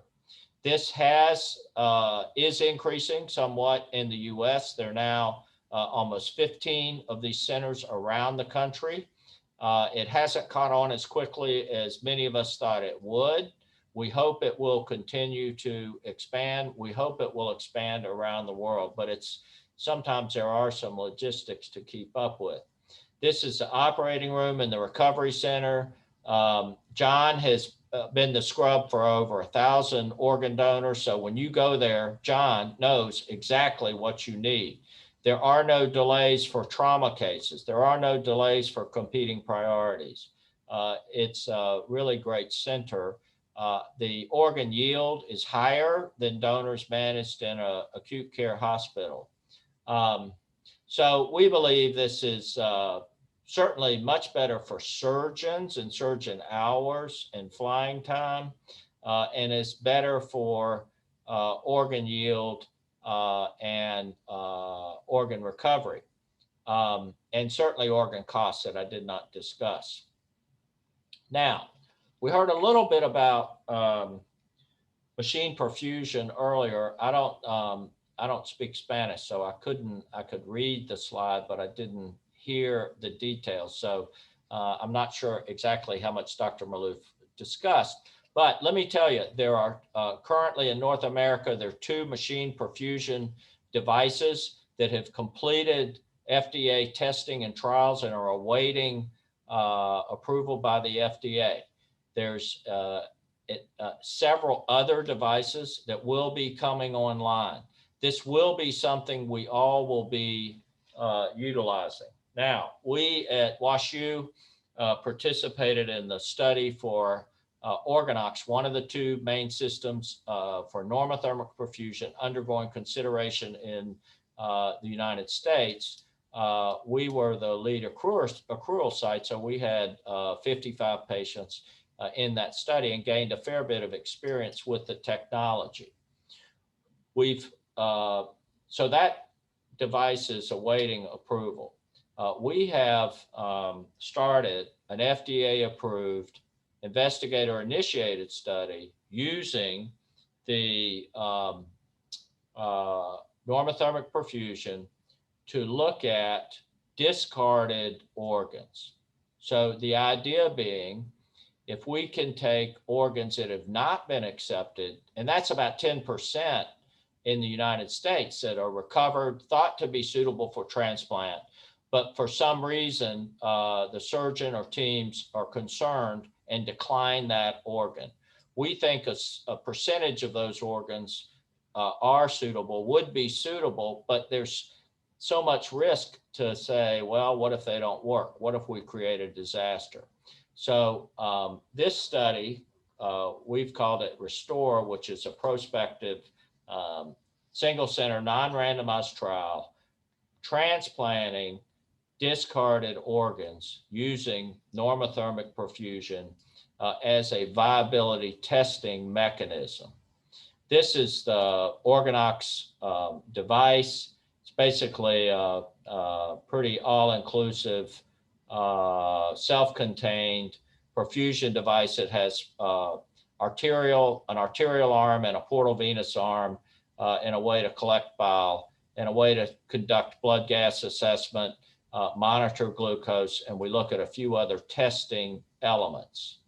So, the conventional way, everyone knows this, is standard cold storage, 4 degrees centigrade. You try to go as quickly as you can, but there's going to be injury associated with ischemia reperfusion.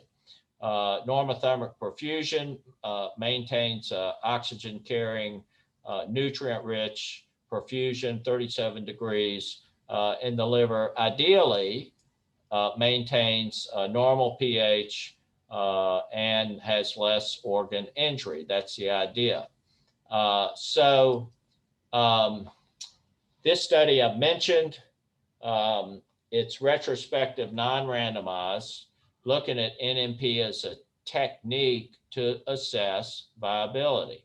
So we take orphan livers rejected by all centers, including our own, who meet pre-established criteria, treat that organ, make an assessment at 4 hours after perfusion, and then decide that organ may be usable or not.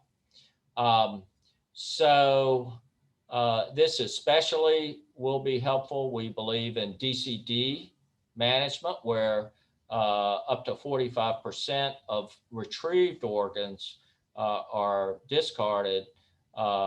Almost 10% of standard DBD organs are discarded.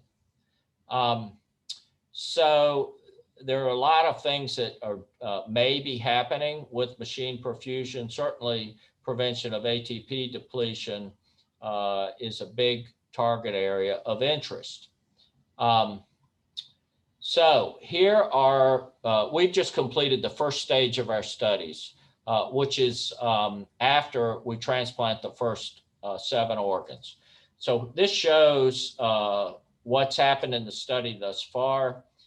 We've been offered 23 livers, declined for a variety of reasons by other centers and our own. We accepted, let me say that, 7 livers placed on the machine. We transplanted 5 of the 7 livers. So, you know, here's the concept: the liver's procured, the organs benched, placed on the machine. If the organ meets viability criteria, then it's implanted. Here are the viability criteria we are looking at. So all organs need to clear lactate. We expect the lactate to be less than 2.2 at 2 hours. They should have a normal range hepatic arterial and portal venous flow and have homogeneous perfusion of the liver.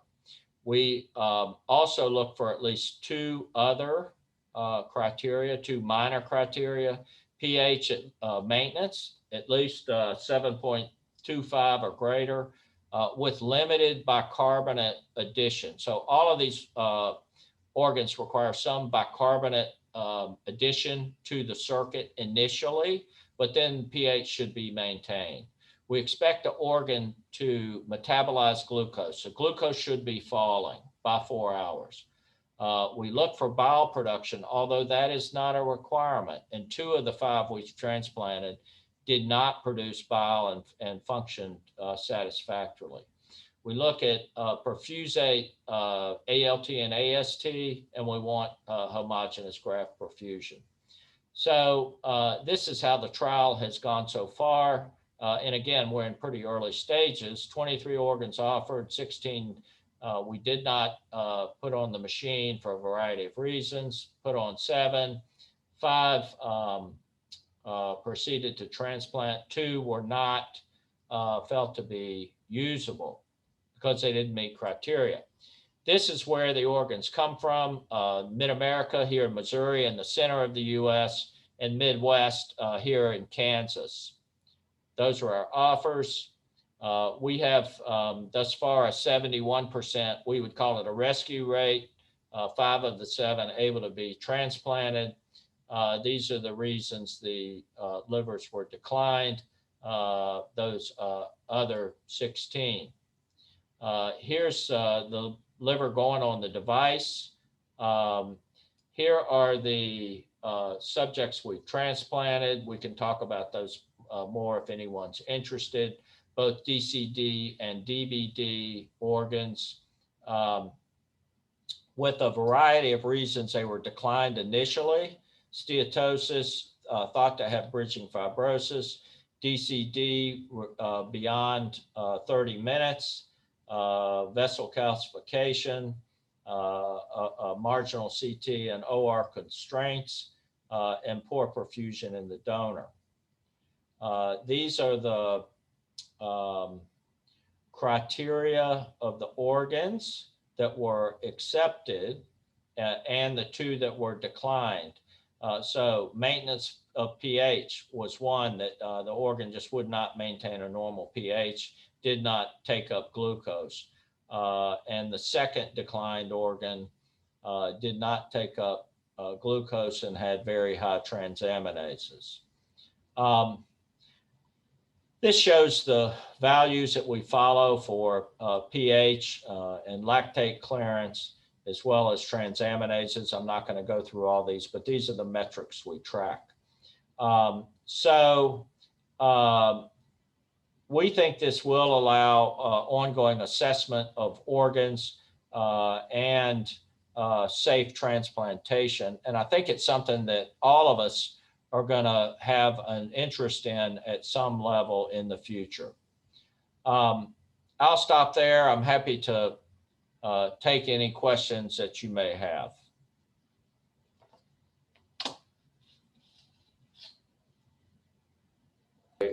Thank you very much, Will. Really, it's a wonderful talk. Let's start with the first part. Gabriel, do you want to ask a question about HCC? Not really. It's very clear, the talk. So, Okay, Javier, please. Yeah, thank you, Oscar. Thank you, Gabriel. First, I want to congratulate Will. Very nice talk, very interesting.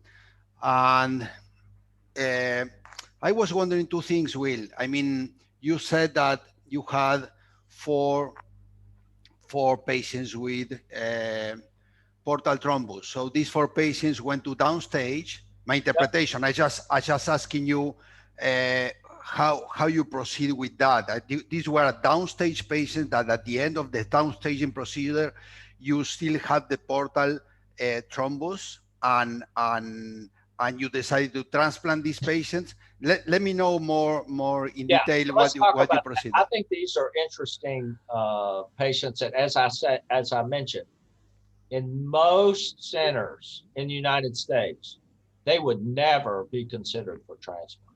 Okay. Now, what I am talking about for the majority, so we will not transplant a patient with main portal vein thrombus, okay, tumor thrombus. So this is going to be usually segmental tumor thrombus. But you saw the one example I showed you, it was most of the whole left portal vein. We expect there to be no viability in that tumor thrombus at the end of treatment. So that's what we use as a marker. So when I say there's viable tumor thrombus, contrast enhancement initially. After treatment, that is totally gone. So you'll see a remnant of that. It's basically dead tumor in the portal vein branch. Okay. And that's 1. 2, we want a long interval of follow-up. Okay. Meaning at least almost a year. Okay. Okay. One question about that. Do you replace the portal vein, the total length of the portal vein? And do you check if the thromba is alive in the portal vein or not?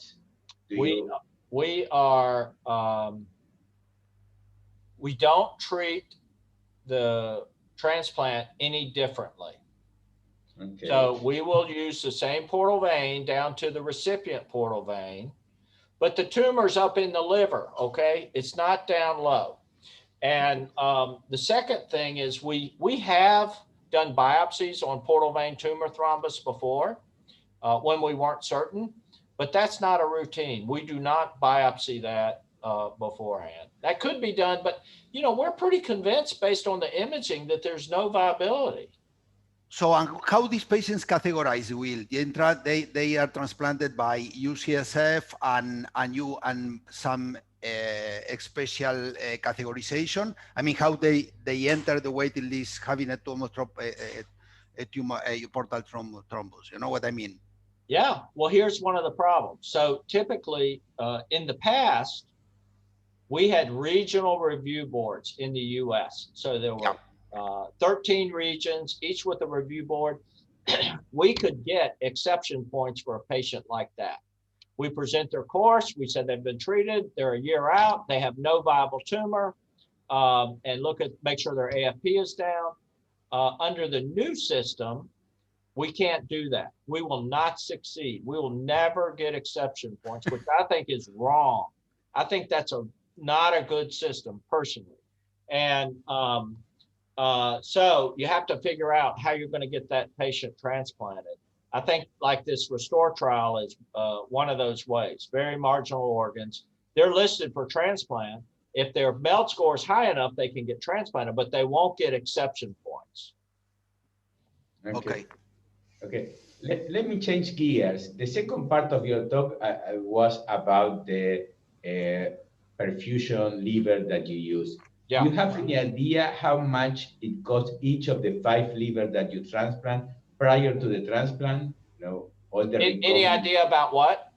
The cost of You mean, what does the machine perfusion cost? Not just only the machine. It's, you know, you have that liver in the machine for several times. I know the cost of the part of the machine is around 70,000, but you know, all the work that you do and all the people that is working over there, do you have any idea how much the whole things cost? No, I don't really. I'll tell you that because it's a research study, those costs are pretty much covered.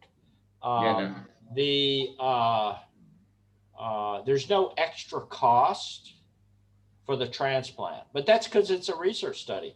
If we start doing it in practice, that will change. Now, our, at least this system, and listen, none of these are commercially available, but this system, our system, the disposable probably is going to cost 20 to 25,000. So you get to use the machine for free. The disposables, 20 to 25, there'll be some cost associated with what you add to it. I'll tell you that the other system in North America, Transmedics, I think they're going to charge about 60,000. Yeah, see, 70,000. Could be 70.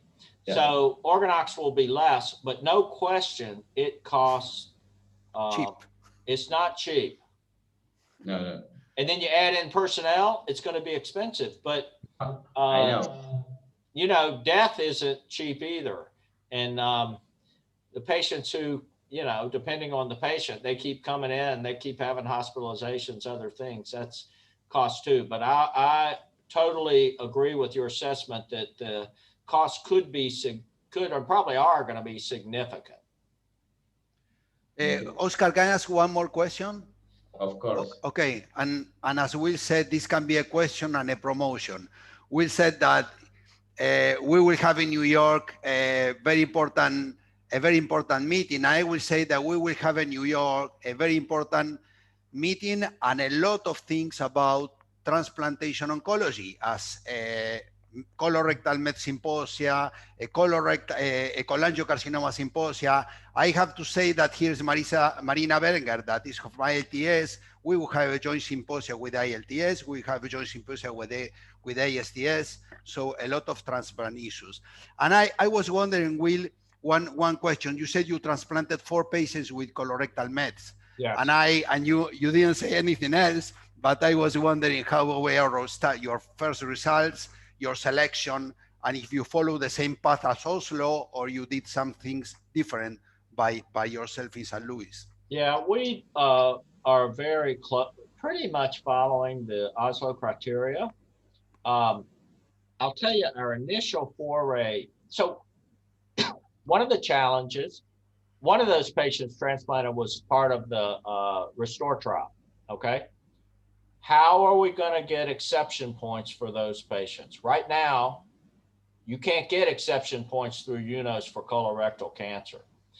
The other 3 have had complications of treatment, and so their MELD score has risen to more than 15, and they've been able to get marginal organs.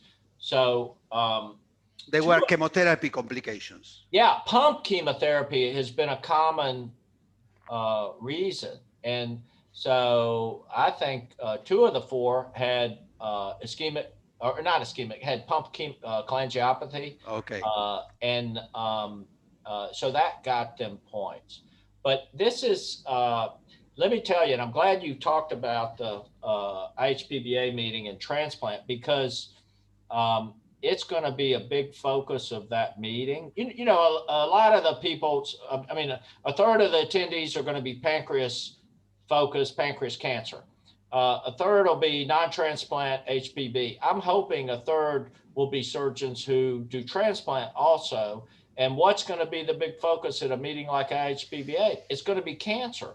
And what do we all need to learn more about is cholangio, including hilar and intrahepatic. It's colorectal metastases. It's neuroendocrine. And that is really on the rise, but we have to be thoughtful about how we use it. Okay. I think... Marina. Yeah. Can I have just one question? We are using more and more these systemic therapies for hepatocellular carcinoma, and I mean, and for many other cancers. And we are seeing more and more patients who've been downstage. They have, they have really large tumors in their livers, and they are entering a protocol where they combine local regional therapy with systemic therapy. And then we are seeing like downstage with like no tumor, which is maintained for 6 months, 1 year. And we are transplanting these patients and they're doing just fine. So I think this is going to open like a big box, and the number of patients we will have for transplantation is going to be humongous. I mean, what are your thoughts about that? Because I don't know how we are going to manage the whole avalanche of patients that are coming now that we are doing an all-commerce strategy and we are using all these new drugs that are very effective at downstaging the patients. Yeah, it's interesting. It's kind of a dilemma when you say, and this comes up, I mean, we hear these arguments sometimes. The colorectal, especially non-transplant surgeons will say, oh, we'll flood the list. We can't possibly, we shouldn't allow transplanting patients who are beyond UCSF. We should, for sure, they'll say you shouldn't allow transplanting patients with colorectal cancer or intrahepatic cholangio. I think I have a little bit different view, and that is, if you think about this from the patient side, those patients you described, they're on death's doorstep. They have no hope. And boy, now they have hope. And let me tell you, as you say, those patients, not all of them, I mean, we have to be thoughtful and follow up those patients, but many will have excellent long-term survival. And so our job is going to be to increase the number of donors we have. And that is from public health policy. There's so many donors that never get considered. We got to reverse that. We can't have organs thrown away that would be useful. For what reason? For some bias that's not really well founded. That's one. Two, we've got to work the margins. We've got to figure out how to use these marginal organs. And, you know, the 10% discards we have right now, those are organs recovered, thought to be suitable. There are many more that are never even recovered because, you know, North America, you don't have this in Latin America. We have a lot of obesity. And we have people, and you get a very obese patient, and just right off the bat, centers say, well, that'll be steatotic, we can't use it. Well, not always. We got to figure out how to defat those livers. We've got to figure out how to make testing for machine perfusion work. And then I think we'll increase the number of organs available. Now, the one thing I would say, I thought you were going to ask that I'm not sure of, and we have had some concern about. What about the use of immunotherapy with HCC? And there have been a few reported disasters. So we are starting a protocol to transplant patients who've received immunotherapy. Our oncologists generally say, is there any chance this patient will get a liver transplant? And we say, no. And then they'll say, okay, well, then we'll treat them. But if we don't say no, they don't want to use immunotherapy. I think it's probably safe if there's enough of a interval between the immunotherapy and transplant. But I don't think we know that answer. And there have been some disasters created with transplantation. So that's another big area we have to sort out. Okay.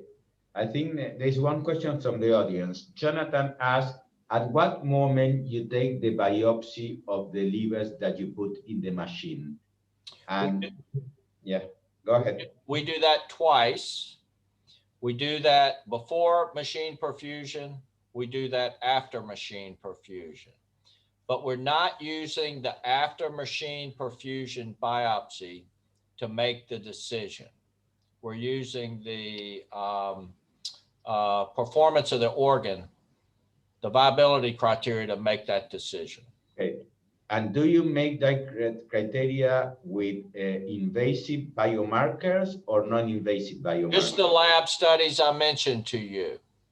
Lactate clearance, glucose utilization, maintenance of pH, transaminase values, perfusion. These are all clinical parameters that the surgeon's able to assess and use. Now, we're collecting a lot of other information and samples, and we'll look at biomarkers, but it's got to be able to be done in real time, and we want a system that can be broadly implemented. We don't want one that's got some testing that, you know, anybody can't use to make that decision. That's kind of the idea. Okay. Really, with this, we can conclude the talks. Really, thank you, Will. Thank you, Marina. Thank you, Daniel. It was a pleasure to be with all of you here. We learned a lot, and I hope to see you soon in person. Thank you so much. I look forward to that. Okay. Bye-bye. It's a pleasure. Thank you. Bye-bye. Bye-bye, Marina.